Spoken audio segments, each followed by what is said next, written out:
New York City Mayor Eric Adams has asked the White House to declare a state of emergency over asylum seekers. Is that something the president is considering?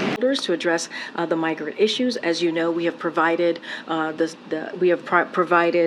York City with $100 million to help them support to help that support to be available hopefully in the coming weeks. And so we take this very seriously. We're continuing to have that conversation. I don't have anything else to add beyond that, but we are literally in conversation with them almost on a daily basis, as you heard from Tom Perez, who's an advisor to the president and briefs us regularly on those conversations. Does we include the president? Has he been in touch with the mayor? I don't have any conversations to read out from the president. I can say that our office is here, the Intergovernmental Affairs Office, that's led by Tom Perez, is in regular conversation with the mayor of New York City and also the governor of the state as well. I think I have to roll because the president, the pre districts, purple districts, blue districts, it'd be very hard to walk away from that.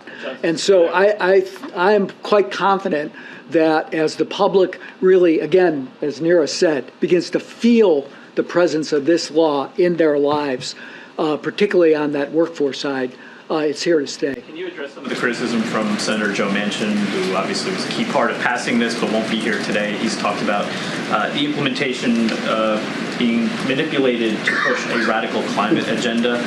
I wonder if you wanted to address that. Well, has disagreed a little bit with some of those interpretations, but I think we are operating in good faith to get guidance out as quickly as possible so that these people have the confidence that they can make these long-term. That the resumption of student loan payments in the coming months could be a drag on consumer spending. So how is the White House considering interest repayments, student loan repayments, in its view of the economy in the coming months?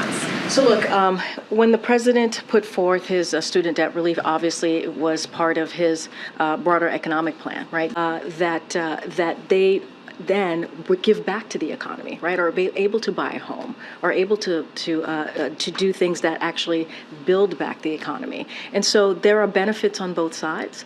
I can't speak directly to the Target question. I have not seen that reporting, but I can speak broadly to what the president thinks and how he sees that particular plan moving forward and what we're trying to do as it relates to student loan debt. His broader plan, though, isn't really moving forward. It will undo some of the economic progress that he's been out touting. Oh, no, not at all. I mean, we just talked about the Inflation Reduction Act. We've talked about the CHIPS and Science Act. We talked about the bipartisan infrastructure law. You heard the president in Milwaukee, Wisconsin, and other places. We saw him in New Mexico talking about climate change and extreme weather.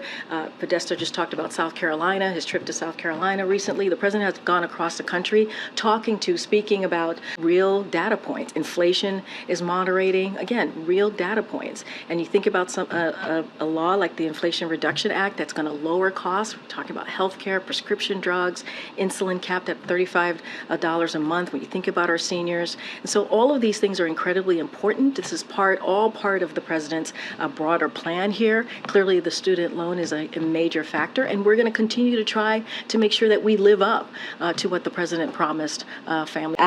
Many people ask what Bidenomics is, and this is it, right? This is a key part of Bidenomics when you think about the Inflation Reduction Act. And what we're seeing on the other side of Pennsylvania is congressional Republicans who are trying to repeal this, trying to repeal a piece of legislation that is historic and also the biggest, largest investment as we're thinking about climate change, as we're talking about, and they want to repeal a piece of legislation that's actually going to make a difference and make sure we're doing clean energy.